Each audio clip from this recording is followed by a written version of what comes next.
Welcome back to another episode of R&R with RTZ with your host, Areeba Azad. And I'm just started my 5th year teaching. Yay. Nice. And your other host, Rahib Tizamon. And I just got back from workout. It's chest day. Let's get it, boys. And this is Rahib Tizamon. And I, after 2 months, finally watched Kpop Demon Hunters. Areeba. Like you mentioned, today's episode, we're talking about Kpop Demon Hunters, the Netflix movie that's taking everyone by storm. We're going to review it, see its effects, its symbolism, whether it's really good or not, and sing along, of course, to Golden at the end. Let's get it.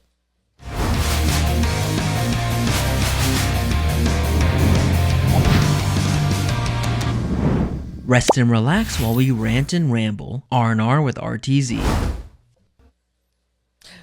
All right. So, little quick synopsis of this movie. If you haven't seen it, if you've been living under a rock. Which movie, apparently a lot of people have. But anyways, go on. Living under a rock? Yeah, because apparently a lot of people haven't heard of it. Okay. Kpop Demon Hunters. Thank you.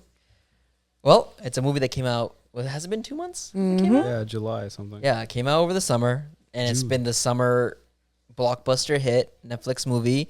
It's an American movie, despite it being about K-pop and Korean stuff. So people would call it Korean adjacent because it's very much into that culture. But it is a cartoon, yes. Yeah, it's an animated film.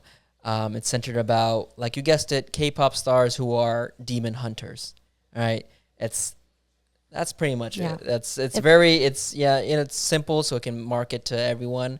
It's like it got a bunch of K-pop songs, and they're selling the soundtrack and everything, and everyone's obsessed with it. Even from non-K-pop fans, people have been loving it. You're hearing it on the radio everywhere. You're seeing everyone jam onto it. It's gotten so popular that Netflix already announced 2 sequels and a live-action version. Yeah. Oh, I didn't know that. Yeah, and 2 more movies and a live action. We don't know if it's sequels or prequels. And then they recently did a theater run as Oh, well. yes. I just saw And that was videos a of hit. all the middle schoolers, the preteens singing along to the songs, making the theater shake and stuff. But the theater version was supposed to be more of a sing-along. Yes, Yeah, it was because a the sing-along. video I saw had subs on Yeah. it. So Yeah. It was like a musical theater-esque type of vibe, yeah. which is kind of cool. So it It's getting does. too hot. Let me get a little slutty over here. Oh, Yeah, Show God. the shoulders. So K-pop Demon Hunters follows the 3 girls, Rumi, Zoe, and Mira, and a lot of girls are resonating with their personalities, kind of like, oh, I'm like the Zoe of the group, or the Mira of the group, or the Rumi, and it's kind of cool because all the girls have very distinct personalities, but they're so relatable, and yeah, I'm a Zoe.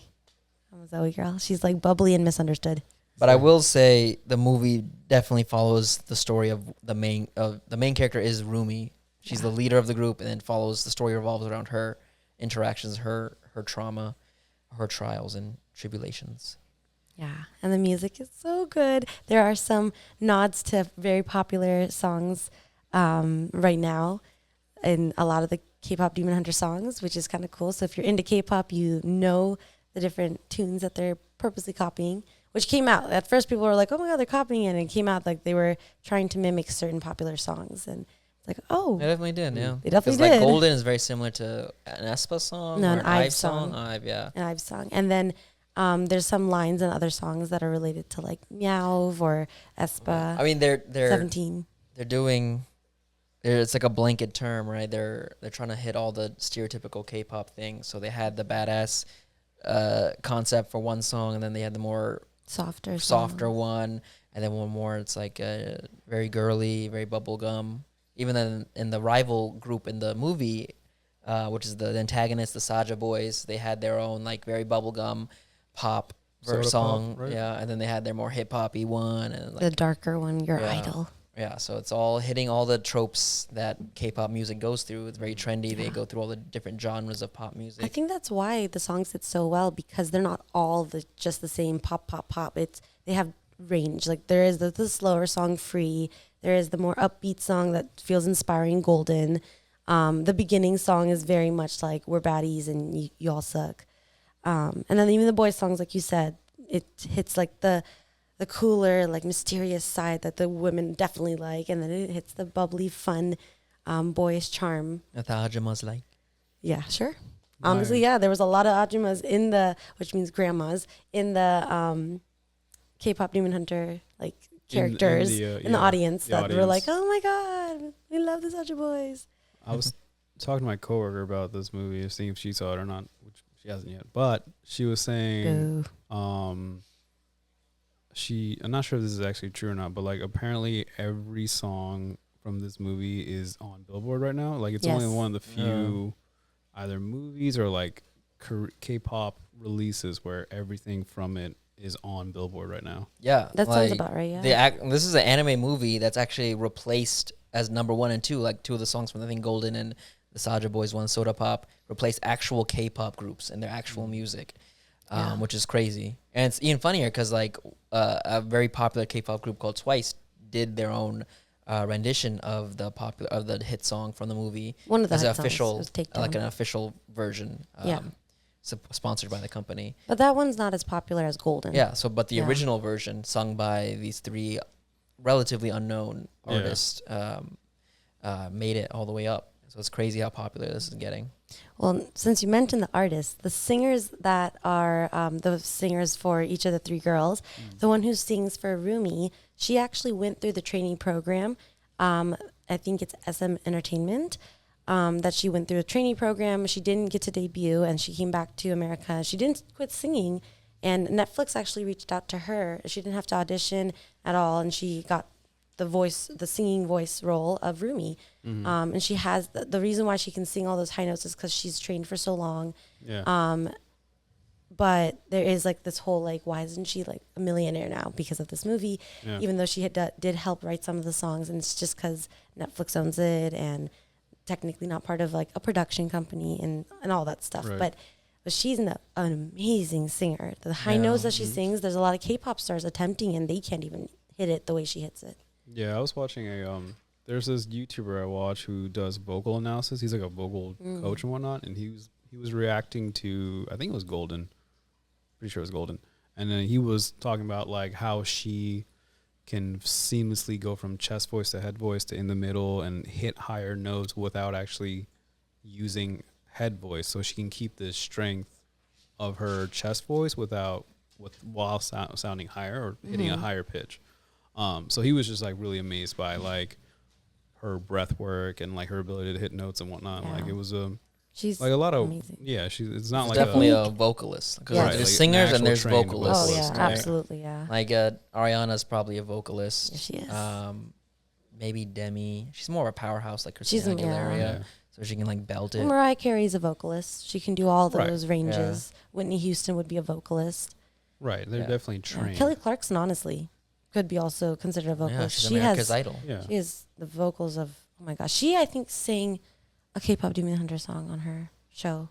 I can't remember which one, but anyways.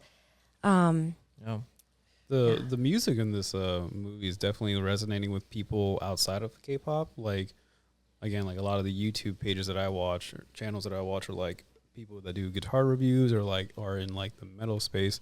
They're doing like metal covers of like all these songs too. Yeah, it's what's trending. It's the most popular thing. Yeah, right like now. it's gonna get views. I get absolutely. why they're doing that, but like also but just it's like just musically really fun to play. Yeah, I'm sure it is.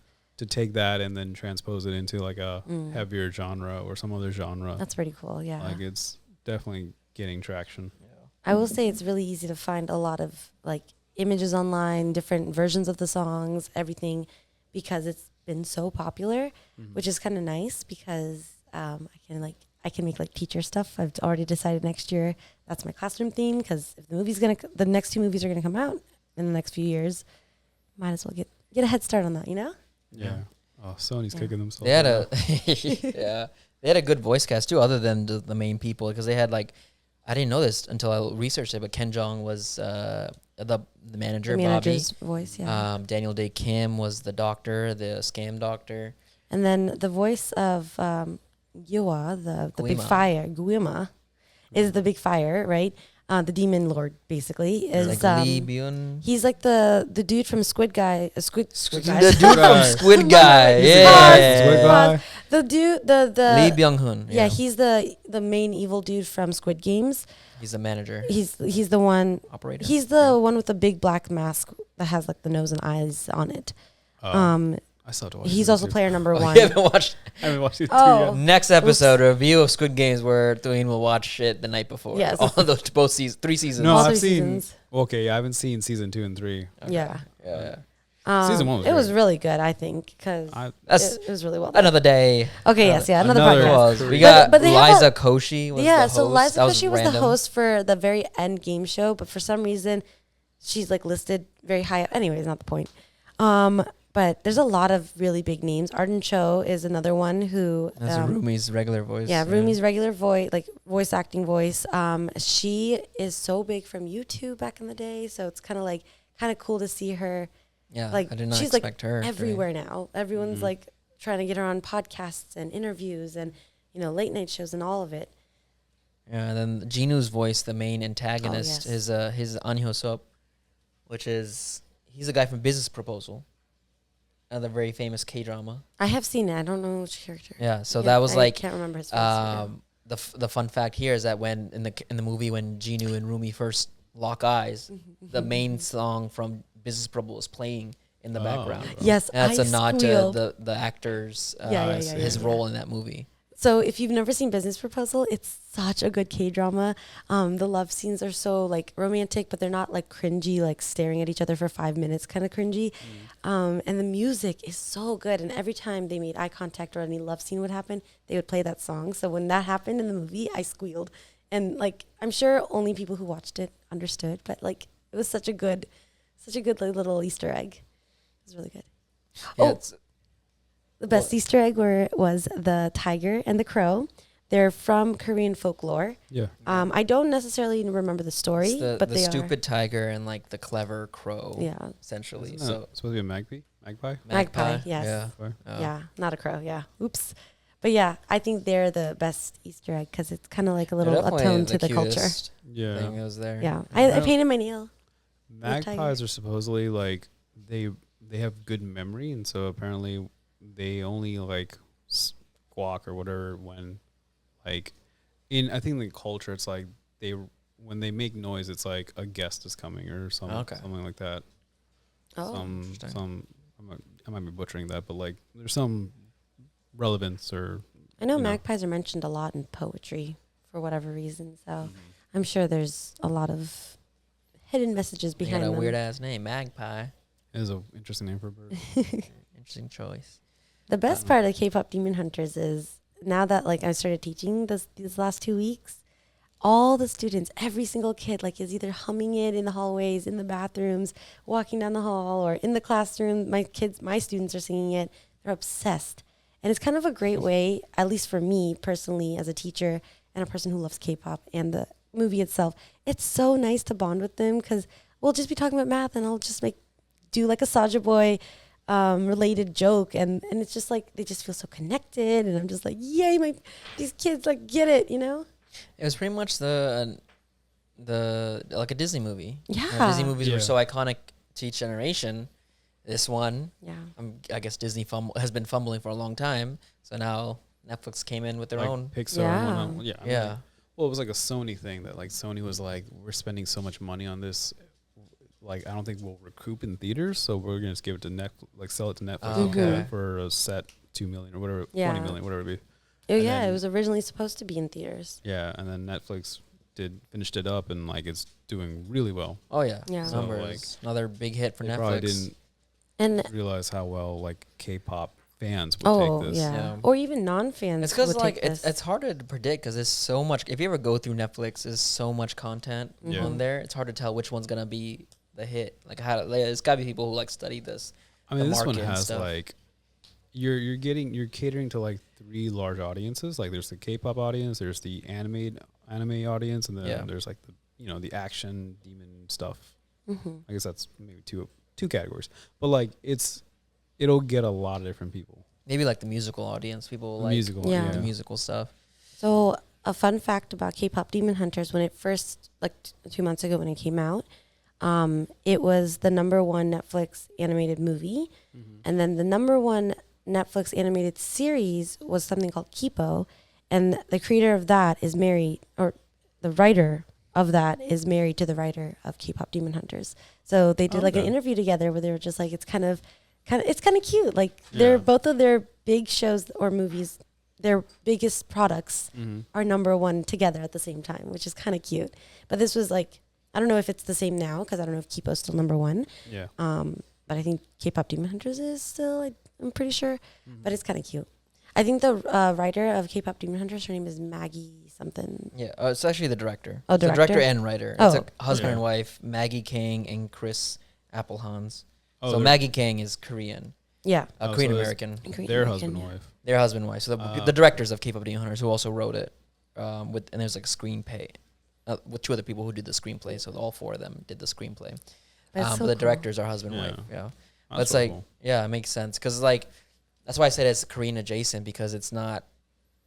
She made it. They made it with the intention that it's within Korean culture and set in Korea, but it's filmed very much for American For audience and American stuff. But I think it's an atone to her American Korean her experience. Korean American But it's kind of experience. cool because then other Korean Americans who sometimes feel like they don't belong or like they're not represented, this is almost like a way to be like, oh, this is a Korean movie, but like also American because it is. And it's, I don't know, I just love the wholesome of all of it. Yeah. And I love that it's an introduction to K-pop. There's so many people who don't even know what K-pop is or never heard of it. And even though the songs don't have that much Korean, barely any, honestly, Yeah, it's like it's still like the vibes of it is still a good introduction. And like I said earlier before we started the podcast, Vicky herself never listened to K-pop. And now she's like listening to different playlists that are You need related to- to... Who's that? Oh, Vicky's my best friend from high school. Hi, Vicky. Just Yeah. mentioning Random Sorry, name dropping. Victoria Wilson. She's like my bestie. All right. Government name. But What's your social security number? okay, anyways, she's like into K-pop now, and it's so cool because like she also just recently really got into anime, so like now she's like into all the things. I'm like, it's great. It's just nice. It's just great. Yeah. The more people that like K-pop, the better the world will be, I think. That being said, There are darker sides. I generally did not like this movie. like That's the dark side. The fact that he didn't like it. It's a good animated movie. Definitely the skills are there because they also use The like art. the team from Spider-Verse Yeah. to animate this, which is So- why it was so good. Yes. What I didn't like is that it did glorify K-pop industry and idol culture a lot. So I think a lot of people come out who've never heard of this, of K-pop or K-pop culture will come out like, oh my God, I want to be a K-pop star. It's so good. It's so nice. Where it's very dark industry. And it's like that one scene where the Saja Boys and the Huntrix, which is the girl group in their name, their goal is to steal each other's fans. Yeah. Right, to gain more popularity. And so they do a signing event, which is very common in K-pop industry. They do like a fan signing meet, fan meet, and stuff. It was originally the girls' event, but the boys hijacked it, and they're like, "Oh no, we're gonna do it right here as well at the same time." And so they suggested, "All right, let's do a joint meeting." And then that Even might seem really separated is not normal normal. to in Yeah. our heads.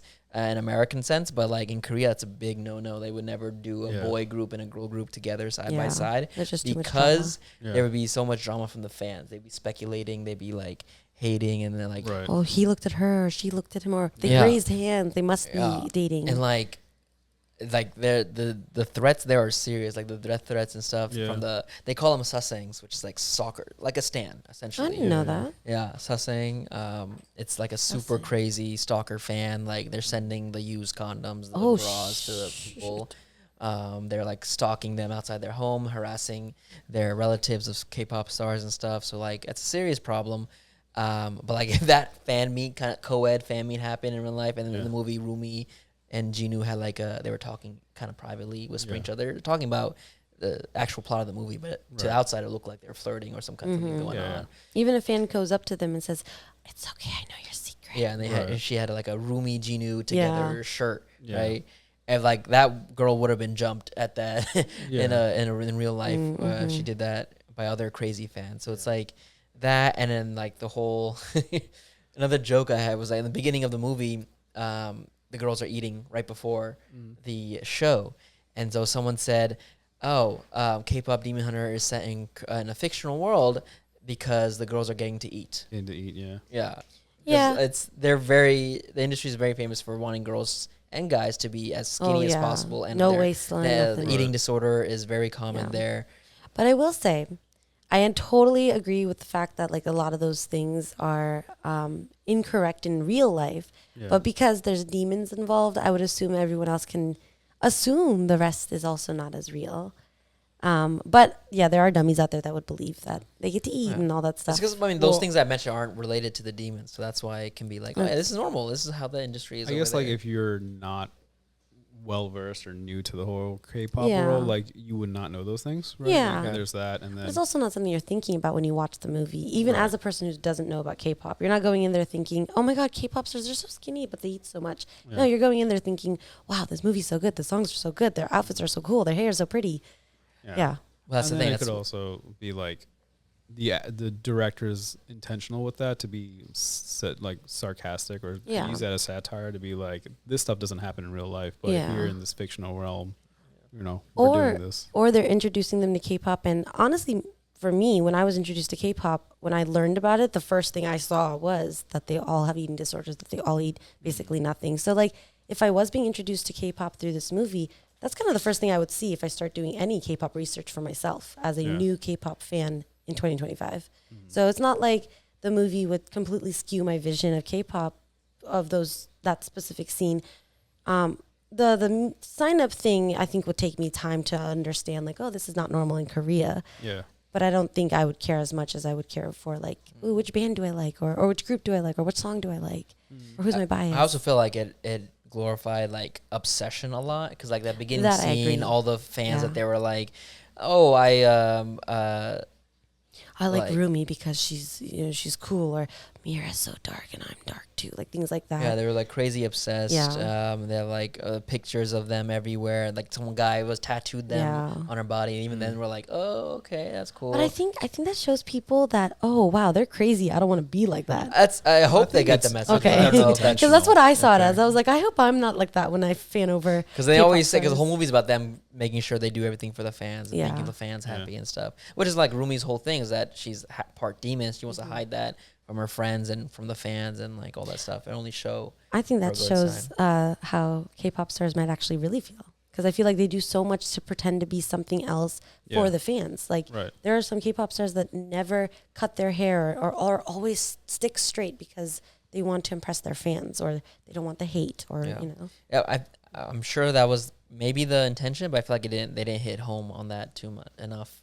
I felt like it's okay to be imperfect or like be human, and that means making mistakes and stuff. I feel like they didn't hit home on that too much. I feel like to me it seemed like it did. I think it did, in the sense that children would understand it, but I don't think it was like a deeper meaning, kind of like they could have, like, it wasn't like for adults where we want something more, you know. But I think for kids, they definitely felt it. Yeah, I mean, for a kids movie, I think it was very much like you can be imperfect or you can make mistakes and still be like redeemable and all that good stuff. We should rewatch it, then maybe you'll see. Because I feel like I'm an adult. So. I think as like an adult watcher watching this movie, there is a lot of like things left unsaid that I would probably want to like just like get more story of, like their past as like demon hunters and like where all that. I mean, obviously, they're Rumi's parents. Yeah. Who's her dad? Demon, like what's happening there. That was a lot more interesting to me. I wanted to flush that out. There's all that we would probably want more story for. And I feel like it focused way too much on Rumi. Like there was barely any room for the other two girls. I really expected like a equal story among. If you're gonna introduce the three girls and the three are the main characters, and then a lot of shows do this. They just focus on one. Yeah. And they just become the side characters, the backup dancers. This ain't no Powerpuff Girl. Yeah. So it's like, I think that was a big misstep there. It just became Rumi and her girls. Yeah. Right. I think their biggest misstep was not making this into a TV series where they could really, each episode, dig into each character. Cause a TV series better, even if it's 8 episodes for one season, you know, like I feel like they could just do so much with those 30 to 45 minutes per episode situation.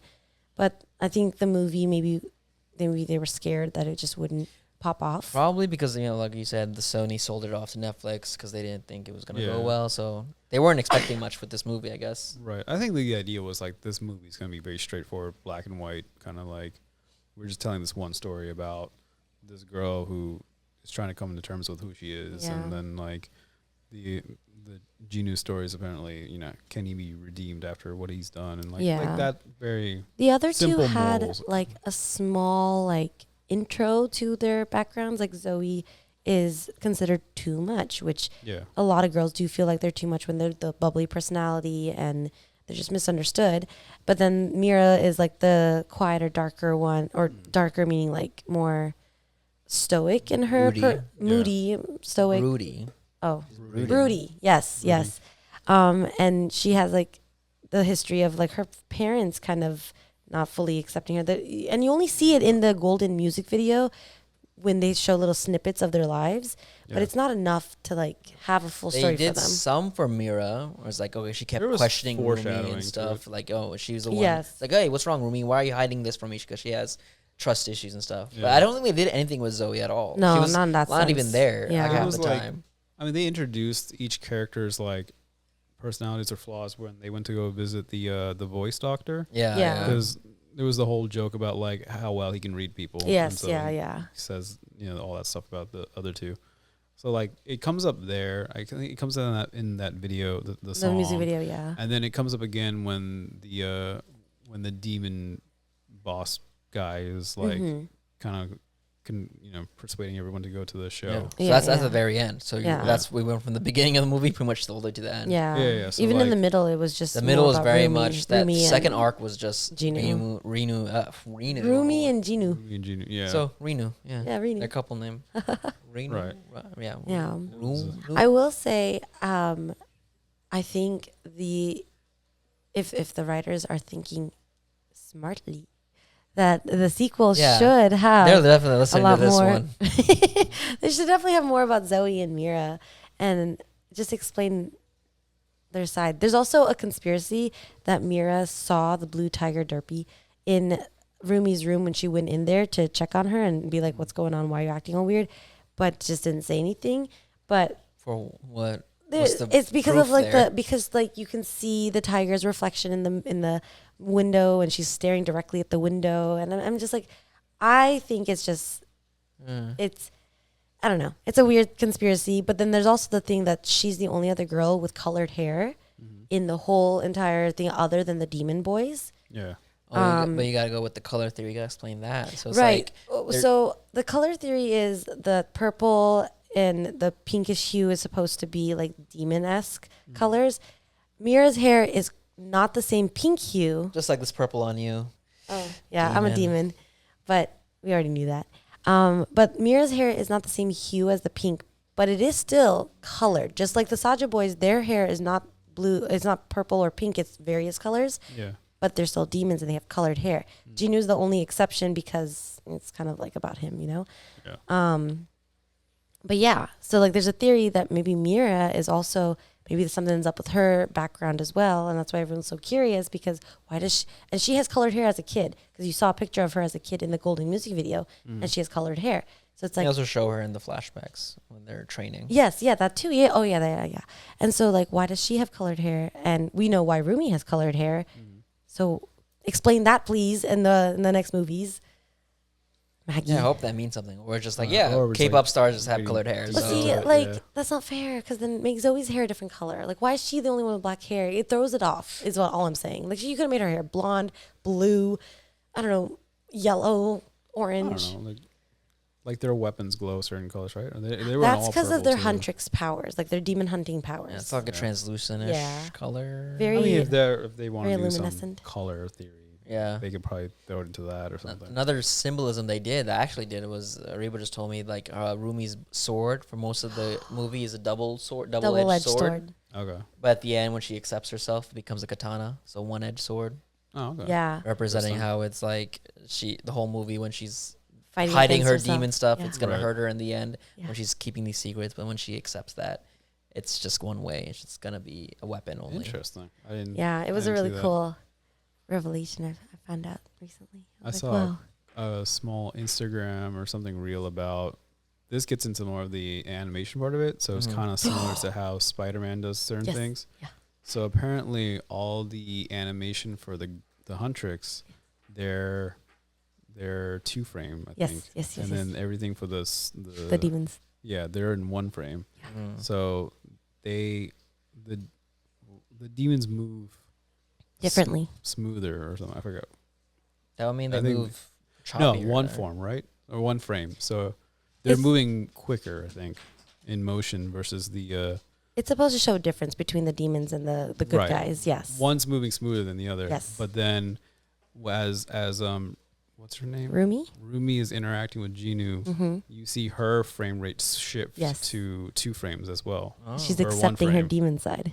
So it's that like sense of like she is coming to terms with it, or kind Interesting. of like coming. I saw that too, and I didn't understand it until I saw the clips side by side, and it's so cool that like that's the smallest like little detail, just to emphasize the demons versus like the change and everything. Frame rate Oh, change. it's so cool.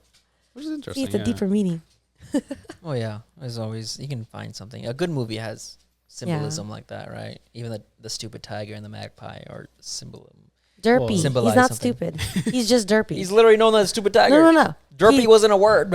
He's not. He's He's not stupid tiger. Insult their culture. Yeah. They call it literally a stupid tiger. Yeah. No, he's in Korean, so but cute we don't though. know what it is. The little tiger. So like another thing is Saja means lion. So And their symbols. they're Their Saja boys, so symbols, yeah. like they're supposed to represent like their pride and stuff, pride of being a man, a boy group, or like Yeah. they're prideful. But also they're in their final song, Your Idol, or also in the beginning when they're in the demon world, they have the top hat outfit, Yeah. right? The traditional Korean outfit, but it's also that outfit is what they picture the Grim Reaper as. That's the Grim Reaper outfit in Korean culture. And so that was their whole thing. And the Korean word for Grim Reaper is like Jon Saja. Yeah. Oh. Yeah, something like that. so that's where they it's got like Saja from. Boys was like another double entendre kind of there. Wow. That's Yeah. kind of cool. So, little Those fun fact, in Manassas, there is a Manassas Mall, and they have a cute little symbol as their Manassas Mall symbol, and it is extremely similar to the Huntrix symbol. It's like that flower with like the lines in it. Okay. Yeah. So I just saw that like literally after we watched the movie for the first time. Yeah. We went to the mall and I was like, wait a minute, that's Huntrix. It wasn't exactly, but it's close. It's extremely close. No, Manassas did it first. Yeah, Manassas did it first. Huntrix copied it, Shout obviously. out to Manassas. The lion symbol looked very similar to, I think it was the DraftKings. One of those betting Betting one of those things, betting ones yeah. have a lion, and it looks similar to that. Interesting. Oh, that's interesting. Pretty basic. Actually, at the very end, their lion symbol turns into like a demon face. Right before they sing Your Idol. It goes from the lion and it's like a bright, pretty red, and then it changes to like a deep, dark, purpley pink. Okay. And it changes. The symbol changes. That's interesting. They're about to like take everyone's soul. That's why. One thing I saw what got a lot of compliments was that the manager Bobby never was evil. Yeah. Never was like crooked or corrupt or anything, which is like a very common thing in actual industry. The managers are like stealing their money or abusing the girls and some girls or guys, whatever, in some way, Yeah. or just not being a good manager at all. But in the movie, he was consistently faithful, good manager and stuff. He was funny. He was a Until the comic very relief. end, where he got controlled by them, Yeah. like Yeah. everyone else. I guess this movie is trying, like, maybe this is the director's critique on real world Korean, like K-pop, where it's like, now that you've shown an audience what a good Idealized example world of is, yeah. it is, maybe that's supposed to push the actual Korean K-pop world into being like, be hey, better. managers should probably be better. Yeah, yeah, Because now yeah. you have fans who are going to hold them to a higher standard, or fans should be better because, they see. They're people too and all that right. stuff. And maybe like the whole boy girl combination, people chill Like, out and maybe it'll right. happen more. But I think the more K-pop becomes an international phenomenon, the more you'll see girls and guys coming together. I think only Once because it's under the it's lens not of so- the international eye. People Yes, are like, hey, yeah. this isn't cool. I also man. want to say I think Cat's Eye being a global girl group and kind of also like other people's introduction to K-pop is mending that gap between like the strict Korean mindset of K-pop versus like the international Americanized version of what K-pop has become in our heads. Yeah.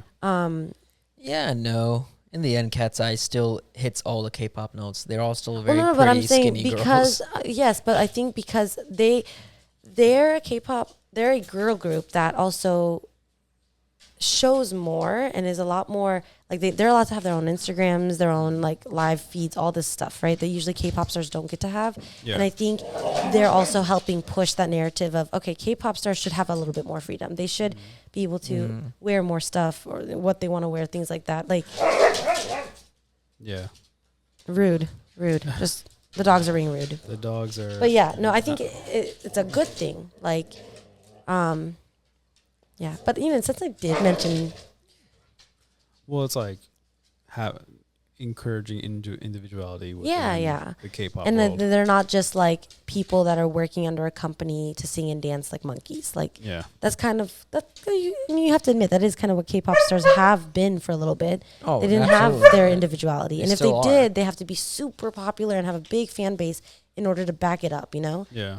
like BTS members, they could back that up. They could all go do their solo shit, and same with Blackpink. They did go do their own solo shit because they had the fan base to back it up. They didn't need the company 100% to be like, oh, That's an example of what you can do when you're the top 1%. Yes, when right? you're top- We all know that. Yeah. Anything. Yes, If you're yeah. the number one person, you can do whatever you want. You can do anything. Yeah. I was yeah. So like this coworker today, I was telling her like I was trying to give her the synopsis of the story without like giving away the story of it, and so she was talking about like without her watching the movie, she was thinking about the synopsis of like because you're dealing with demonology, demon hunting, and all that good stuff. Like she's talking about like in the K-pop world, it's like you have to like sell your soul to become like a K-pop star. Like Yeah. you're doing these crazy trainings, you're doing all this, you're giving away your freedom to be a K-pop star At a young and all age, this. too. These are like 10-year-olds Right. coming in. yeah, And training so- for 4 to 6 years. Yeah, and I guess you can like kind of take that concept and translate it to this movie where it's like maybe it's the girls who train at a young age to become demon hunters, or maybe it's the actual Yeah. K-pop aspect of it, or it's the whole selling your soul, the demon thing, and you're trying to collect souls. Like all of it could be Yeah. symbolism. It could be from the fans who give too much they get too obsessed and become a stan. They become a sasang. Even the Hanmoon, the concept of they have to be, their songs have to be hits. They have to be a certain level of popularity. The modern demon hunters have to have a certain level of popularity for the Hanmoon to turn gold. And even like the ancient K-pop demon hunters, like we see little snippets of them. I'm sure they also had to, rein in the fans. That's in like hit their home own in the ways. beginning when like they just finished their stadium tour or whatever, and they get their assigned break. They're about to go on vacation, and immediately Arumi releases the next single, and they just go back out and sing. There's Yeah. no Yeah. break for them. There's no big break. Because they have to do it for the fans essentially to get that Right. Hanmoon. The Hanmoon was pretty much for the fans. That's the metaphor. I feel like the Okay. scene where they're like excited for their break really shows, they like doing this for the fans, but they definitely need a want their break me too. time, you Yeah. know? Yeah. Yeah. But they didn't. That was just funny. They just got back into it because they're But Rumi had her reasons. It was more because her marks were starting to grow and she wanted to make it gold and make the Hanmoon gold so she can get rid of her marks. She So I can think, walk off, yeah. I think well, it's a she mix. thought it would Well, yeah, get she rid of thought her. it would get rid of her marks. So I think Yeah. it's a mixture of the writers are trying to show like they never get a break and also Rumi's plot continuing. Yeah. So it was a good way to mix those two together. Merge it. Yeah, merge. It's funny how we're looking at it from this perspective because like just kind of like scrolling through like just YouTube searches about like K-pop Demon Hunter reviews. There's people who are like from a religious perspective, like a Christian perspective, being like this movie's like I didn't watch the entire Anti-Christian? videos, but it's kind of like that. Everything is It's anti-Christian at this point. Let it's it like, be. It's devil messaging and whatever. Devil it is. Good. Like, She It fell in love really with the is. devil, the demon. like, this is Why do demonology religious in people have to go and Korean. ruin something, just a movie, and a decent movie? It's like this is a wasn't Korean even- culture. Like this is yeah. not even your culture. Like why you? That's also funny because Christianity is very strong in Korea yes, too. yeah. So Right. There's also that too. Which But is so sad. but like this movie is definitely more Korean culture, not not like no pre-Christianity denomination or kind of thing. yeah. Oh yeah. right. Like because you do have like Korean or just East Asian demonology aspects Mm-hmm. Yeah. that this movie touches on. I feel like people take it too far with it, especially we all know this is a kids movie, right? Like it was created for children, Yeah. and adults can enjoy it too. But like taking it to the point of bringing in religion, which everyone wants to just bring religion and everything. Why ruin a movie like that? Which I, I'm like, It wasn't even made for religious reasons. This movie has very, if anything, pro-Christian views. Right? Yeah, like they beat the demons. Like anyone is everyone is redeemable. You can mess up and still forgive yourself and become a better We know they person. don't really believe all that. Huntrix were pretty much Jesus. Come on, They were. They were all praying to them. Yeah, but none of them were white, so it's a little different. No white no Jesus. Korean Jesus in this movie. Oh, but I loved it. I can't wait till the other ones come out. Honestly, I want to rewatch it now. I think it's a good rewatchable movie. I Mm-hmm. think there's definitely like it has like the Spider-Verse things where like there's little nuggets that you can go back to and keep finding out new things. Yeah, And- I didn't notice the color thing until we watched it twice. So Yeah, that and was the interesting. animation's just so well done. Like even if like the songs bite or whatever, like the way they drew the characters, the girls and the guys, I was like, holy crap, they look amazing. It's so great. And yeah, we went to Otakon actually recently, and there was a lot of Kpop Demon Hunter posters and keychains and pins and this and that, whatever, and they were all really well done. So. Yeah, it's also like anime conventions are a good display of what's popular. Oh, yeah. Because people are selling their stuff, so they're gonna sell what's ever trending. And Yeah. this year it was Kpop Demon Hunters. Yeah. And everyone's selling that. That's crazy because like that movie came out end of June. Otakon was in End of July. End of July. It was planned August. It was the first week of first week of like, but like this is an event that's planned like a year in advance. Yeah. Yes. Yeah, And but so for people to pivot and be like, we need to put Kpop Yeah. Demon Hunters into this. It's drawing it and then manufacturing it. so That's they did it in a month. They pretty Yeah. much sold made and stuff all That's in a month. crazy. You're just Yeah. like, I have really cute keychains I'll show you later of all three Yeah. of the girls. Mm-hmm. Yeah. That's, Yes. that's a testament to how. But imagine next year. They have a whole year now. They're going to have so many K-pop Demon Hunter things. I think Yeah. it'll last up till next year. it depends if the sequel, how well the stuff goes. Because sequels have Those aren't coming out for notoriously a while. have been doing pretty bad. I think in recent For- years across Yeah. the board, like they're just not garnering the same For the most part. attention. I don't think. Any sequel Well, or I feel like Inside in general, 'cause, Out like 2 Squid did really Game was well. like Squid Game first season was one of the most watched Netflix shows, Yeah. if not the most, I think. And then the sequels didn't hit as hard. okay. Stranger Those Things people are started lame, off so okay? well. Those were so and good. It's now kind of they took so long to release each season that it went to the shit. Stranger and then they Things? had Stranger Things.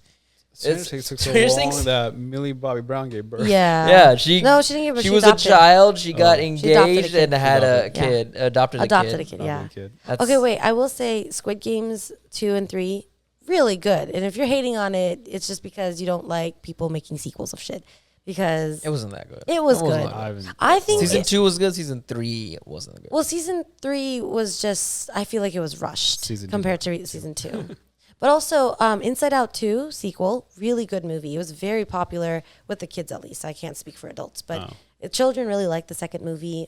And both movies came out in the time span of those kids. But you know? Moana 2, no one talks about Moana 2. You know why? That's because a lot of Christians have taken Moana 2. No, it's true. It's true. Online. Online, people have been saying, "Oh, Moana 2, like oh she dies. It's idolizing a rebirth and devil worshiping and all this stuff." When And the Jesus came back, what do you mean? girl, I don't even know, okay? But there's a lot of people online and that's what made Moana 2 have so much hate and not a lot of people talked about it. Yeah. Which is so frustrating because even my coworkers who have kids who watched it, they were like, "Yeah, it was really weird. Like it just didn't feel kid-like." And I watched it and it was very kid-like. She like didn't die. She like went into the spiritual world for a little bit and came back. Yeah. Coco did that and then that was a hit. He literally went to the place where all the people died where it was. Well, And he it's came also back. Culture. And Well, Mulan had a mass Still murder. And also Moana has a caused an lot. avalanche and killed all the Huns. Yes, and and also Moana has a lot of I don't want to Polynesian. Polynesian. Thank you. I was gonna say Polynesian cultural things think that's mixed in correct, actually, I too. don't know. Well, they have cultural things mixed into Yeah. the story. That storyline specifically in Moana 2 is something historical in their culture. I don't Right. know the full story. I can't even go into it. But Yeah. it just like Coco, you said it's cultural, so it's acceptable. This should be acceptable too. But a lot of Oh, no, people freaked I'm out. saying, yeah, it's probably very acceptable. So that's why it wasn't as popular, but it was a good movie. I really, really enjoyed it. yeah. I mean, I was thinking like for animated sequels, like Across the Spider-Verse was pretty good. Oh, yes. What was another movie I had in mind? yeah. Other animated. I liked Frozen too, but we don't get into that. Yeah, see, Frozen 2 didn't get. Yeah. There's a third one, isn't there? Is there? They're making a third No, one. I think they're making a third one. Yeah. I don't know. I don't like Toy Story has way too many. Way too many. Like, there Cars are 5. has too many. Those were good though. No, The last one was they got started getting the first 2 was good. Like, they I think should up stop to at 3 2. because the 3 third they one grew was up. Like good. Andy Third- grew up. I So didn't like yeah, the 3 was third the one. last good one. Third one, I was in tears. Yeah, because that's Oh. when they grew. The kid grew up, so they left him, and the next 2 movies are about some other kids. Like, all right, The fourth one was forgettable, but the third one, when they're about to like all get into the incinerator and whatnot, they're all holding hands. They're just like I was crying. I was crying. You know what also should have stopped at 2 is Shrek. The third one was unnecessary. Shrek's what? There's a Shrek 5 supposed to be coming out. So yeah, why? They milked that one out. yeah. Star Wars should have ended like a Whoa. bajillion years ago. Whoa. After like the first movie, actually. Let's be real. Let's not go. I think everyone agrees that we didn't need the new trilogy, right? The new that was trilogy like- was We didn't not need done. a It lot was of not it. done well. We didn't need all There the was so much cartoons. potential with It that was when that not. first came on episode 9, 6, George Lucas. You can't even tell because there's just too much when 7 came. too much going on. 7, 8, 9, or When Yeah, 7 7, came 8, out, 9. because everyone was like, all right, we got a Black Jedi / former Stormtrooper. It's going to be amazing. yeah. We also have a female one. That'd be cool. And then they sidelined, was his name Poe or Who Daniel Kaluuya's. Not Daniel Kaluuya's. that dude. I think, I can't remember What's his name. But yeah, what is his name? I can't remember his character name. Yeah. Well, But they sidelined him and then just focused on Rey. Yeah. And Yeah, they definitely did not do a good job trying to like continue the Disney storyline. They essentially, it was a nostalgia. Yeah. What's the word? nostalgia bait. Yeah, like nostalgia farming. Oh, 'Cause, like- all of Star Wars is. No. All of it is. Episode 7 is straight. All the cartoons and movies. No. Clone Wars is like one of the best series ever. Clone Wars is rated really highly. Everyone. Yeah, Episode 7 it's is 'cause basically nostalgia. rehashing episode 4, like almost verbatim rehashing episode 4. It's just straight up. You're just buying nostalgia at that point. That was the problem. It's also trying to buy nostalgia, but it definitely is gonna fail. And Netflix already tried it. Winx Club has been a big cartoon since all millennials have been children, and they are remaking it. They remade a live action version of it, garbage, completely changed everything, and then now they're making a new cartoon version of it. Animation has changed, outfits have changed, the whole idea of why girls liked it in the first place is changing. And they think they're like getting that nostalgia factor because, it's Winx Club, let's bring back Winx Club again. But they're ruining all the good parts of it. So like, what is the point of nostalgia grabbing if you're getting rid of the part that is nostalgic in the first place?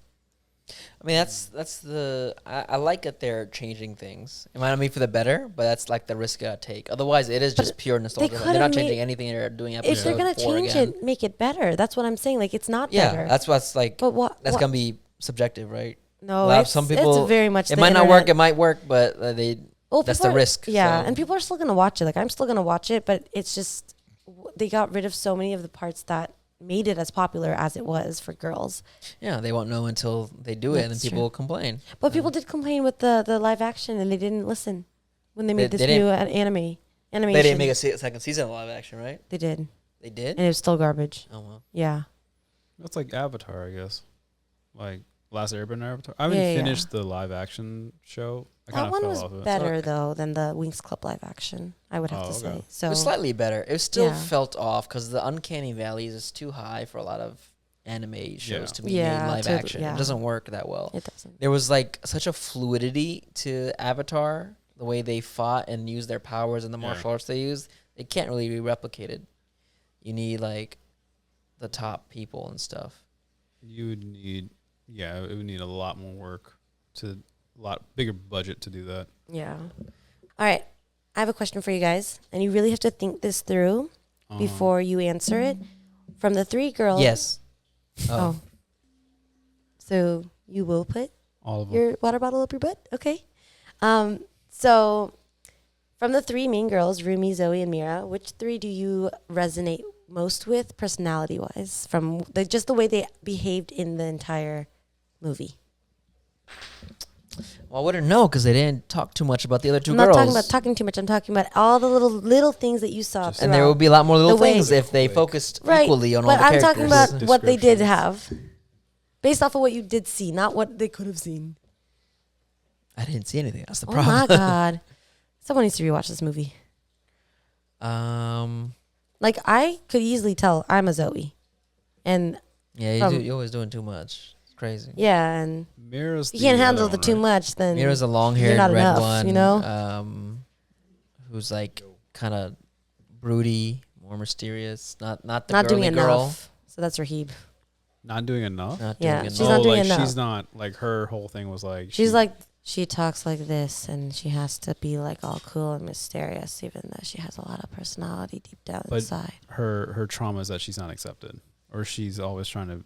I think all their trauma is they're not accepted Yeah. generally, but Well, like different one ways. girl, like was it So- Zoe? She's like she's too much. She's too much, and then And Mira's the not other girl enough. is I never think enough. Mira is because she's not the girly girl, the stereotypical girl. She's more Yeah. mellowed down. She's you can even describe her as more of a guy. She has more tomboyish stuff, Yeah, and she also like and she's What very I- closed off. I would say. I She's was gonna like say when I the, picked up as the doctor off. scene, he couldn't like read her. She like Yeah. growled at him and Yeah. stuff. She like a lot of walls. yeah, and whereas Zoe's like open, all her walls are open. She's an open book. Right.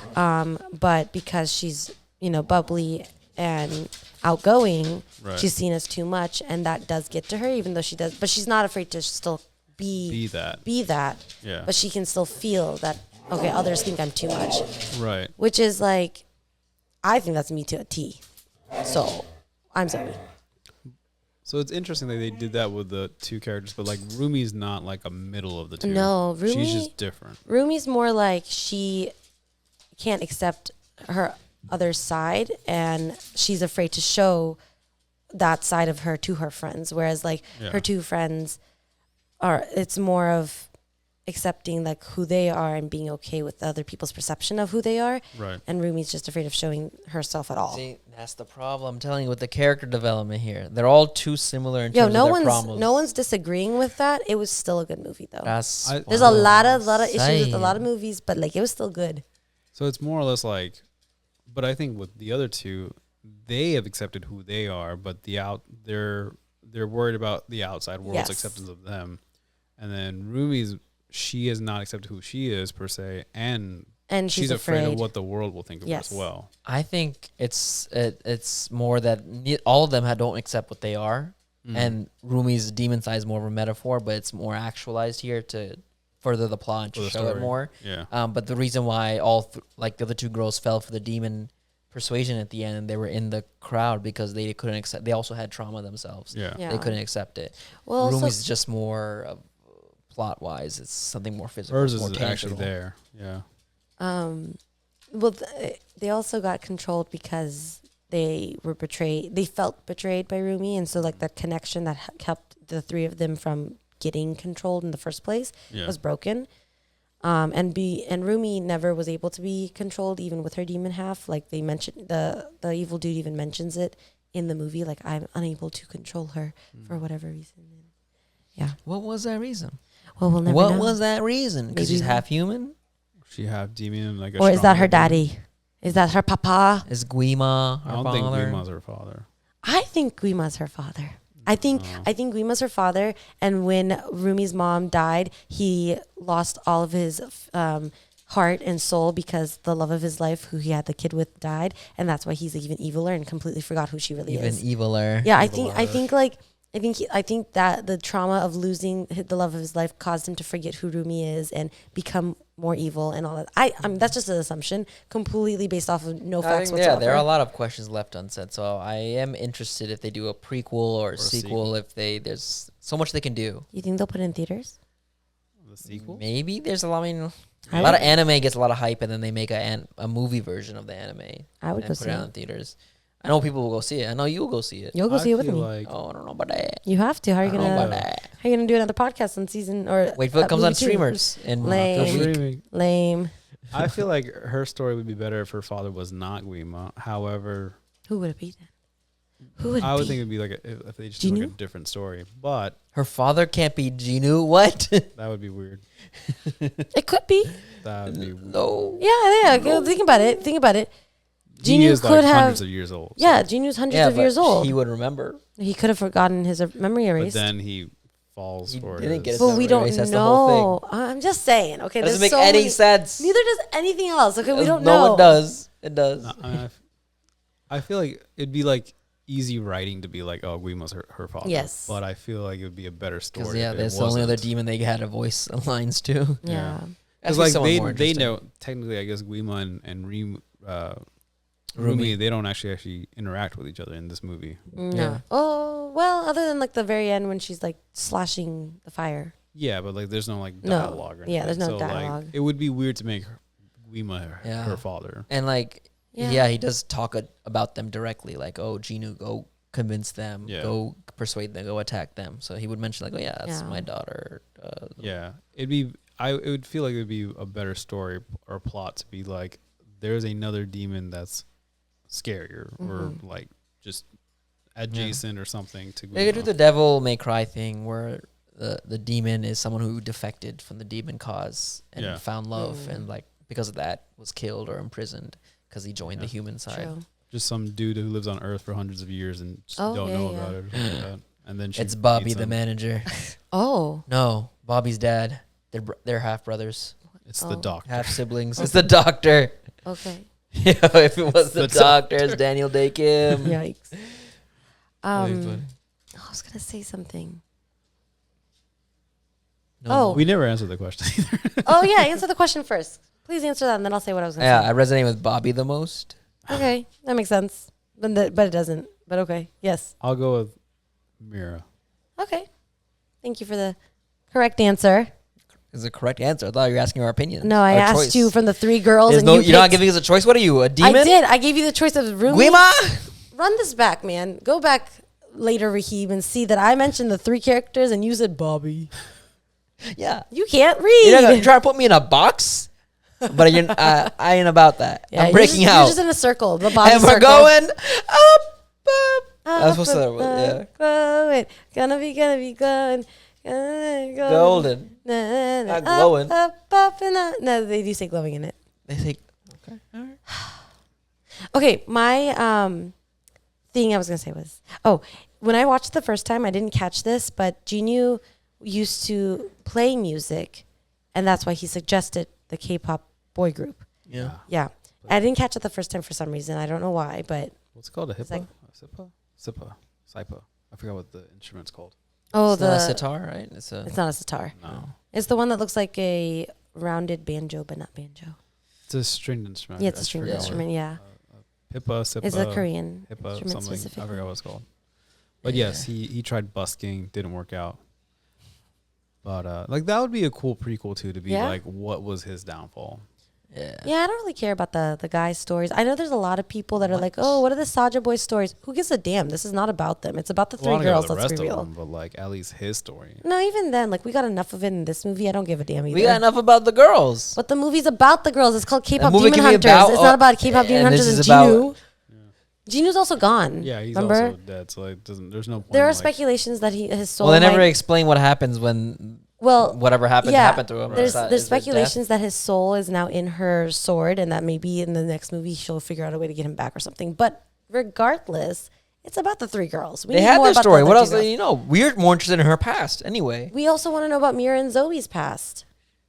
They're not going to talk about. Yeah, but we don't give a damn about Genu and the Saja boys. No one cares a fuck about Mira and Zoe. Not even the writers. That's why they didn't talk about them. But it's called K-pop Demon Hunters. Yeah, Not they're K-pop going. Demon They're gonna go. Hunter. What if they go in the future and just go the next generation of the K-pop Demon Hunters? They That would totally be forget so it. bad. That'd be because hilarious. They could make so much good merch with these three characters and make so With that, so much money off of it. with that logic, they could do that same thing with a new band of characters. No. When you have a higher connection with these three specific characters, you're more willing to buy more things of those three characters versus like, oh, these three characters. Oh, now here's another three. Oh, here's another three. Oh, No, you get bored and tired, and it's just That's the opposite of what No, happens. no, You get the man. same characters, you're gonna keep getting bored and bored. If you keep No, giving the the fresh deeper new characters, connection. because not everyone might have connected with how Rumi, Mira, and Zoe looked, Well, then acted, or they're whatever. lame. So they'll get another three, and then that'll connect to some other people who have different interests. That's Nah. That's Or like- marketing. yeah, but I don't think they're gonna do that.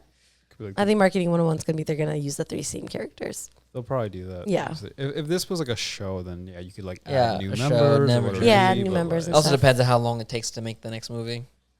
If interest dies out, then they could do something wild. I don't know, They'll need man. to do something The wild. way these kids are singing these songs, I was shocked. I did not expect my whole entire class knows the songs, watched the movies. Some of them are like, I don't like it, still sings the songs. One kid was like, I don't even like the Soulja Boy, starts doing the soda pop dance for me. And I'm like, okay. Wow. Like, there's hate, but there's still a lot of love.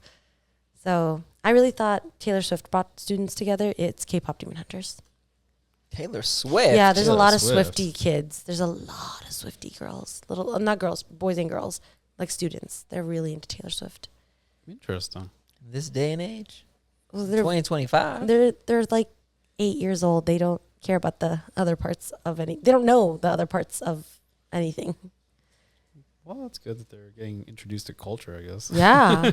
Korean K-pop, at least. Yeah. Yeah, better than Taylor Swift. Yes, absolutely. So, A lot of them were like, oh, we love K-pop. And I'm like, wow. A long Like time. Kimbap. Last year it was like, oh, we love sushi. And now it's K-pop. And they're like, it's different. And I'm like, don't start with me. I know it's different. with Kimbap? Kimbap is not sushi. It's like two different. It's Korean sushi. It's not good. What's in it? It's really good. They have vegetables. The ones I like is the one with bulgogi beef in it. And it has spinach. Wrapped up? It's like a roll. It's like a roll. It's a sushi roll. Yeah, it's a sushi essentially, roll. but Oh, I think I've a seen little it. different. Yeah, yeah. They're But bigger. inside there's pickled radish, Yeah. carrots, spinach, some sort of meat, and then like I think some sort of other vegetable. I can't remember what it was, but it's really good. Rahib doesn't like it because it's not sushi. Like sushi is literally How dare fish you. and seaweed. How This dare is you. seaweed, rice, and vegetables and meat. It's very Now you're different. putting down sushi. I like them both equally and differently. Uh-huh. They're not the same. You Sure. canyou compare them. They just look the same. Separate 'cause- but equal, huh? Yeah. You hear this? This is what she preaches. Why are you putting words in my mouth? What did you just become Andrew Tate in your own podcast? Oh my God. She said separate but equal is Is there good. a place that we can try this Kimbap stuff? Kimbap? Yeah. Oh, it's absolutely. Back in our old place, there's all that Oh Lotte yeah, Plaza. there's so many places. Yeah, Yeah, you can all get the it from Korean H Mart or restaurants. Lotte, or you can go to an Oh. actual restaurant to get it too. Yeah, like a restaurant. Yeah. I got Yeah. you. There's Okay. one that. Oh my God, yeah. And there's so many Korean food that you need to. Oh, you would love it. Okay, we're gonna go to a Korean stew place. Like They it's do soup. love their It's really stew. good. But It's not hot pot. It's not hot pot. Hot pot is also Chinese, technically. Okay. There is a Korean hot pot style. My Vietnamese coworker was telling me the difference, and I was like, honestly, I've been to both, and I can't tell the difference. I didn't Probably even still know. originated from China. Yeah, but- yeah, oh yeah. Yeah. Right. But then everything did. Everything? If you go historically, Yeah, since historically, East China Asian- was the East Asian ancient stuff. Well, empire in yeah. that day. prior So. to Yeah. So like, yeah. Yeah. Or Japanese because of their imperialistic ways and their. But they were Nonsense so they did. isolationists. That's after. That's later on. Yeah, that's later on. That's after they stopped, Definitely later. pillaging the whole East Asia. Yeah, I didn't realize how bad the history between Japan and Korea was. And China. Oh, Well, yeah, it's- in it's China, not- but It's pretty much everyone against yeah, Japan, China I pretty much. knew, but like I didn't know the Korean and Japanese hate was as big as it is. I watched it, man. I know. You watched it? Yeah, what? Were you Yeah. alive back then? I was there. I was there during the figured time. so. No, Yes. Ip Man. Oh, Ip Man. Ip Man. Because that plot of first one is when the Japanese come over to take over China. Oh, they- okay. Pretty much destroyed their whole country. Yeah, same with Korea. Yeah. Well, on that pleasant note, But we never touched on the Daniel Kim thing. Daniel Day Kim. What about him? So he did an interview recently to promote, I think, as Butterfly, his recent show, where the interviewer asked him what he thinks about ethnic casting. Like if you're casting, if there's an Asian American character, or a Korean character, does it have to be a Korean actor behind it or a Korean voice actor? If it's an Indian actor or Indian character, does it have to be an Indian person? And his response was, unless the role calls for the specificity of their ethnicity, it doesn't matter. As you can get as close as you can. It can be an Asian character playing a Korean person. It can be a Japanese person playing a Korean person, for example, or Okay. So still like East a Asian playing an Filipino. Asian. yeah, more or less. It only matters if like they need to speak the language, Or an Right. accent. authentic Actually- language. They need that language knowledge. They need that historical knowledge or something. Or if it's a live action, they're doing like a biopic. Someone's playing the Korean president or Korean freedom fighter or whatever. So it has to be. I agree with that because in the recent Lilo and Stitch, Nani was casted as a white woman instead of a Hawaiian woman, but Lilo is a Hawaiian girl. So I agree with the sentiment. If it's a live action, they should pick a ethnically looking I think he person. would disagree. What he's saying is he's disagreeing with that. Because it's a fictional story. So the live action only matters if it's like a live person, like an actual person. Well, it's a biopic. no, but like in the fictional story, they are realistically Hawaiian. Like even though, yes, it has aliens in it. But minus the alien part, everything else was real. They're Hawaiian. They're struggling in Hawaii. They're going through the same issues that a lot of Hawaiians dealt with back in the day with losing families and being taken away by the government. Is a huge thing in Hawaii, and that's a big part of Lilo and Stitch's story too.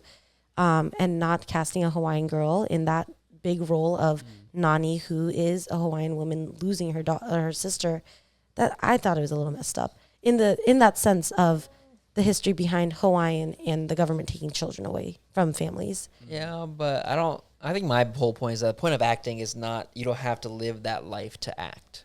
I don't think you have to live that life. None of the recurrent Hawaiians live that life, but they're still Hawaiian. But then that doesn't matter. She doesn't look Hawaiian. They tanned her to look Hawaiian. Well, is what looking I'm saying. a certain way is different, but looking is a fine line because then you're like, okay, I need someone, because then you're typecasting, and then you're like relying on what sometimes racial stereotypes of what a character should look like or sound like.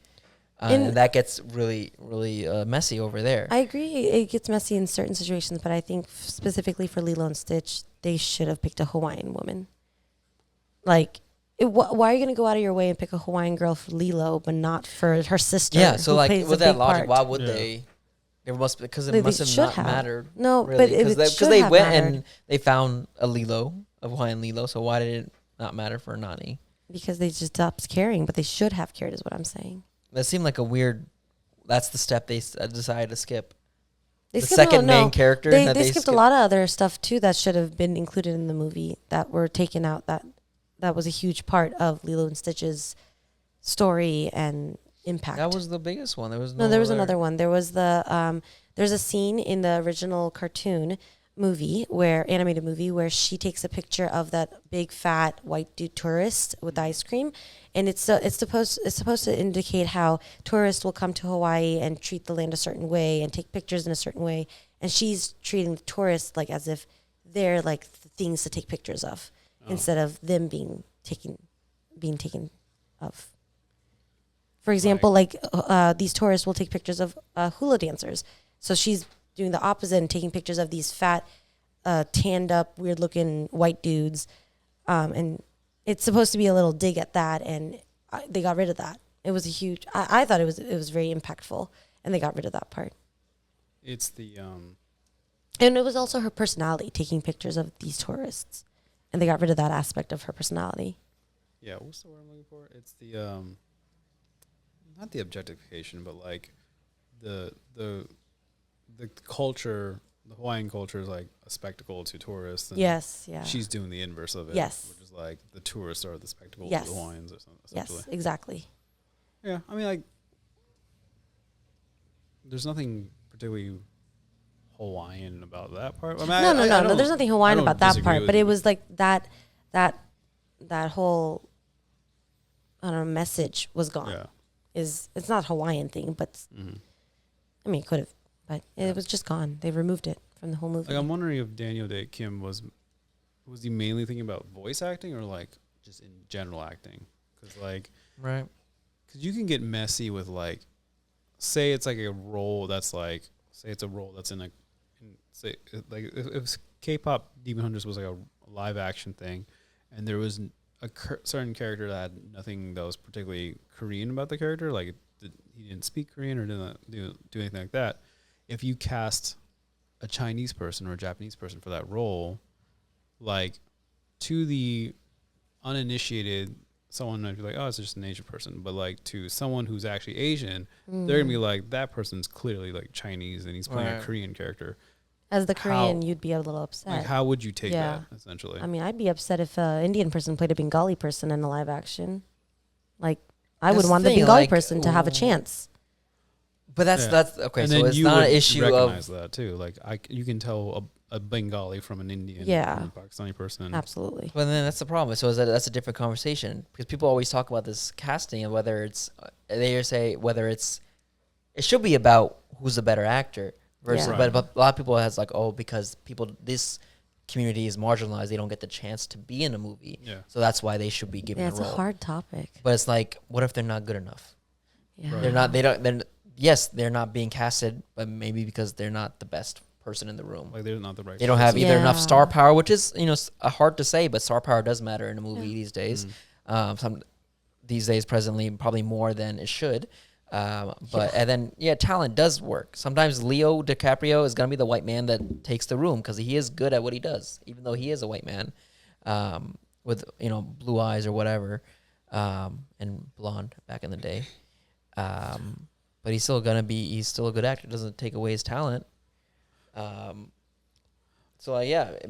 might suck that Indian guy's playing a Bengali person, but maybe he's better than the Bengali actors. But that's only, but we don't actually know who's actually, like, the only people that will know is the people who are casting. And unless they went around and said, oh, the Indian actor just happened to be better, then we'll never know. But that's the assumption that they cast whoever was the best person. So Sometimes- unless you watch the movie and say like, okay, this guy's actually a terrible actor, or this girl's a terrible actor, yeah. then you can't say that. Then That's you have true, to go with the yes, assumption yeah. that they did the casting director did But the job they're being paid for. I was going to say, I would hope that the casting directors doing their due diligence and looking for, the specific race or culture that they're actually going to be portraying. And if they can't find it, then fine. Yeah, second best would be the closest next race or whatever. But I don't think most casting directors do that. At least, I don't know. That's a big assumption to say. Yeah, but it's it's assumption either way. Hey, look at me in the eyes. You keep looking at him. He's not that cute. I'm cuter. Whoa. Another assumption making. What was it gonna? Yeah, it was an interesting. Like for voice acting, I understand that, right? If you don't need someone, I think voice acting is a lot broader. You can be, Right. you're not seeing them. They're 'Cause not, it's doesn't like- Well, really no, matter. I will say, if it has an accent, I think it's a little weird if a white person does an Asian accent. Oh yeah, I think we've gotten away. I think that's messed up. I think we have gotten away from like whitewashing. I think to an extent. Granted, we've seen a lot of comedians that can do an accent. No, really I'm not well. saying that they and can't it is do possible it. to throw your voice and change. But comedy impersonation and all that is stuff. different than playing the character of an Asian old man and you see a white man playing it, like, or the white voice act playing it, like that. I think it's weird. But it gets even more complicated when you start adding in what America is, that we're a mixing pot of different cultures. And eventually the Asian American will sound like just your average American white guy down the line. So, If the story is like an Asian American person. Yeah. So, like, Well, no, I know. I'm not talking about an American accent, though. I'm talking about, like, if the role calls for a stereotypical Chinese accent in English, like say, or even a Bengali accent with that broken English, I would expect them to hire someone who is a Bengali or a voice actor who has that accent and not faking that's it. the question. Is it wrong or right to cast a person who can just do multiple accents? Doesn't matter. They're obviously not going to do something that's within their skin color, ethnicity. I'm basing it off of like so many years in Hollywood of white people and just people in general, like making fun of accents and then then turning around and being like, oh, I can do an Asian accent for a voice actor and making money off of it. Mocking an accent and doing learning the patterns of inflection. But in America, there's such a huge history of mocking the accents that I feel like it's wrong if a person of not that culture is getting money off of this accent that has been mocked in America for so long. Yeah, I can't think of an actor who's, say, like a non-Asian actor that does an actual authentic Asian. I felt like there was someone who's like, the role was very significant and we all thought it was like a person of color and stuff, and it was like some guy who just really did an accent really well. I can't remember who would be, like, even like comedians, like Fluffy does like an Indian one, but that's like Russell Peters did a lot of them comedians, really well, it's a very different situation though. They're on stage, but they often doing get their hired own to do voice acting. They do voice. They act. Well, in they do voice acting actings for specific roles. Like Fluffy's done one thing, but it wasn't like a white character, it wasn't a Hispanic character or anything like that. You know, it was just a regular whatever. Yeah, even like Russell Peters when he does like the Asian accent, it's very stereotyped Asian accent. Yeah. Mm-hmm. It's not an authentic, this is this region of China type of accent. Like, that's still not a thing. With the whole Daniel Day Kim statement, like, I think he's arguing for more inclusivity, which is a good thing. But then you do get into that line of like, well, how do you balance inclusivity with like hiring someone who's right for the job kind of thing? Mm-hmm. Like, where's that line? How do you balance that? I just feel like including all sorts of voices for like colored characters gives more room for non-colored people, white people, to kind of take over roles that a lot of minorities will never get now. Like I think there are in Hollywood, I think it is more prevalent to see an American name as like the voice actor of something. And I think if you open up like a black character to a white person, that there's a chance that they'll get hired first, and like these minority groups are not going to get hired as much, in my opinion. But that's only because of America's history of not hiring minorities for a lot of roles. That's because we're still in, like, we're trying to fight back against stereotypes and racism. So we're trying to correct that with the overcorrection of, hire only people who look like the character you're doing. But like the Mario movie, Mario is famously Italian. Yeah. Chris Pratt voiced him. And he did a good job, but I feel like they should have still tried to get a not like a famous face. Italian. Because like Well, that's when the star power came in. They needed to sell the movie. But the movie was going to sell regardless. It's Super Mario. Like, why would they need to get someone who's just a star power that's just so... It's Super Mario to gamers. But a lot of people, if you're not gamers, you don't really care about Mario. I'm not even a gamer. I know who Mario is. You literally love Mario. Yeah, I do love Mario. You Mario. are the worst example here. I am the worst example here. Okay, yeah, you're right. You wanted to marry Mario in the 3rd grade. I did marry Mario. Not Luigi? Oh, now you're looking at me, huh? I don't know who you're talking to. Luigi's too tall. What? Luigi's and I married a Bowser. Ugly. Yeah, you did. Mario and Bowser are the true love couple. Let's be real. That's true. And I am the big dragon in this household. Wario looking ass. Hey, Mario's a hottie patati. I don't know why you're hating so hard. So many questions. I thought we were slowly getting away from like whitewashing things, because like an example that my coworker brought up today was like the weird casting of Scarlett Johansson for Ghost in the Shell, like the live action. Yeah. It's like, it's clearly a story that takes place in Japan, even though it's not like Japanese related. Like there's no Japanese culture in it. It's a story about like robots and consciousness. But like, why do you have Scarlett Johansson as the main character? That doesn't. She's a star. She's the action star, right? Yeah. Like that's her thing. Like she's action, like, because she's like high on Black Widow at this point. When Ghost in the Shell came out, so they obviously went with her. But like, it would have been more accurate to the anime. I think the main character's name is Makoto too, like a Japanese name. They like a Japanese actress who's also like a action star type person. I don't know. There's, I'm sure there is. There definitely is. Yeah, it's hard to do with live action. Always becomes people want to make it 1-to-1 as much as possible. But then a lot of, when you get on the creative side, the directors are like, no, I want to be able to throw my own flair into it and spin on it. Yeah. And to make it different, because in the end, 1-to-1 usually doesn't, it's not fun to do. Essentially. Always, that's what the main complaint is. Sometimes. I recently watched the first Rurouni Kenshin live action one. I have not seen that yet. Well done. Yeah. I mean, it's different than the anime, because the anime is more lighthearted, I think. Yeah. Because like he does like the way he talks, he like repeats himself in a way. They don't do any of that in the live action. And it's much more gruesome too. Those are very much like same with Yu Yu Hakusho, feudal, like war-torn historical shows. I haven't seen it, but I've Yu seen Yu Hakusho. snippets. That was pretty good. I've heard it's good, but I've also it's not like the anime at all. Like no. Sorry, in the sense like the lightheartedness and like the fun. Yeah. It's hard to capture a '90s anime kind of vibe. Yeah. It's still very much modern day kind of anime, like, action anime. Cowboy Bebop, where they had what's his name as the Spike. Harold. Harold was. I don't know. I didn't see name. John Cho. Is it John Cho? John Cho. Yeah. That sounds so easy. Like, I just feel like when you are gonna create a live action based off of something that's already very popular, Yu Yu Hakusho, Rurouni Kenshin, and Cowboy Bebop, or even One Piece, like they're already popular enough where you're making this from an anime to a live action. It's clearly popular enough to do that in the first place. Why get like a power star or a big star or whatever?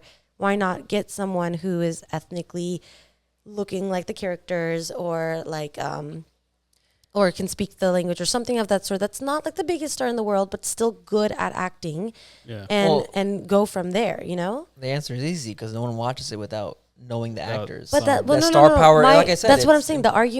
My argument is people will watch it because clearly it's popular enough to go from anime to live action. Clearly you're making it for a group of people who are already gonna watch it. For example, I was gonna watch One Piece live action regardless of who the people in the played any characters, because I knew I was like, oh, I'm really curious to see how they do it and all that stuff. Right. But that's because I knew what One Piece was, and a lot of people do, and that's why they watched it. But I just don't like the star power only makes sense if it's something unknown, like a new idea, like Sinners, completely new idea. Michael B. Jordan makes sense. He's hot, he's famous. Put him in. That makes sense. It doesn't have like another story to already have a fan base off of, you know. But with like if you're training from animation to live action, you can always change the actor to look like that person. So you can still get the star power and just make them look like that person. You could. Other than but then big you're not things giving like skin chances, tone and stuff. You're not giving chances to people who are good actors and actresses of that culture, of that race or whatever, just because you want that star power. Well, my argument is like, you can make anyone look like anything, but you're playing. The answer is simple. The stars get the money, get the results there. And it's like, no one said acting is about equality or stuff. I know, and that's what's wrong with Hollywood. You can't see all these amazing people out there because you're so there's like billions of people in the world, so there's going to be good actors everywhere, but those people have to be able to do the role. I'm sick and tired of seeing the same 5 people in all these movies. Like, funny thing with Cowboy Bebop is I don't think you actually needed an Asian dude for Spike. No, it really wasn't relevant. Yeah, was he even Asian in there? I was just kind of throwing out the names of live actions. He was just a dude from Earth. Like there was no real background to him being Asian or anything. And then they should make a live action movie of Sailor Moon. That'd be cool. I think do that.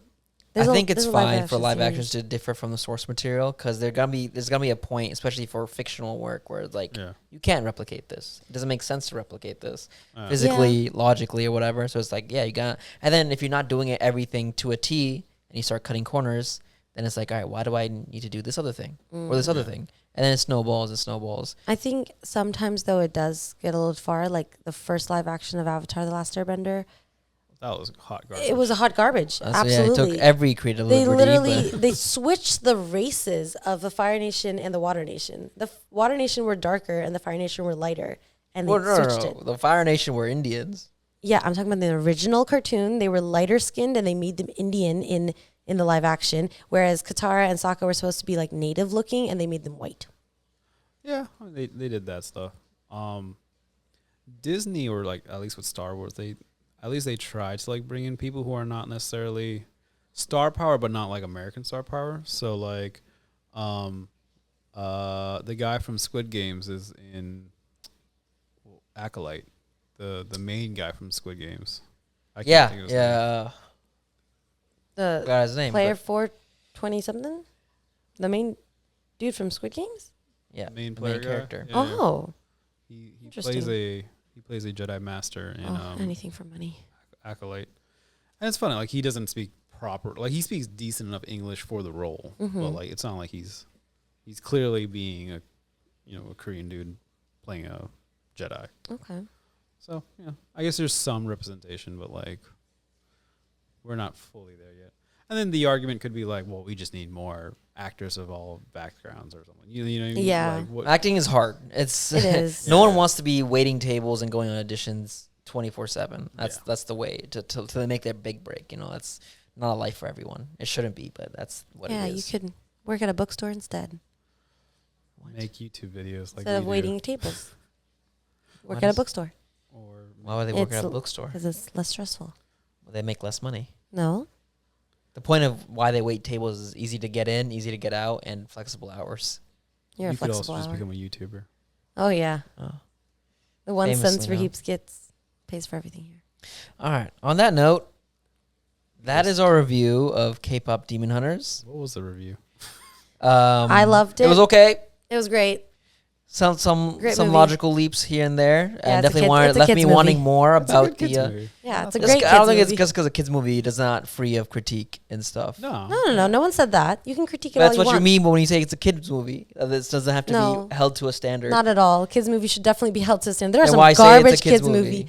Because you're holding it to an adult movie Because I'm standard. Because I'm holding a standard. Yeah, You're exactly. holding it to an adult movie standard. It's not an I'm adult holding movie. it to a standard of how I'm viewing it. Oh. Just because it's a kids movie doesn't mean you can't have logic. It was a and good movie schmo overall, plot. though. It has a plot and story. It's just like it's not fleshed out, but Yeah, like, it's there. but that's why they're gonna make 2 more movies. Hell yeah. They're making it because it's popular, Hell not yeah. because they left out They're stuff. making it No, 'cause money. no, Because no, money. no, They're time out, making it time because out. money. The creator, the writer, I keep saying creator, the writer of the Demon Hunter, Kpop Demon Hunters said that she always had planned to make more, but because it's so popular, she can actually do it. Well, yeah, but that's, she already that's has easy it to say. set But up. when you're writing it, it's like you always want to plan that you leave something just in case. That's what. Yeah. If you're known in the industry, you always want to leave something to write So apart. we will to have another expand upon. podcast. We will have another podcast on the new movies that come out once they do come out. So very excited to see it with you guys in the theaters if it does come out in theaters.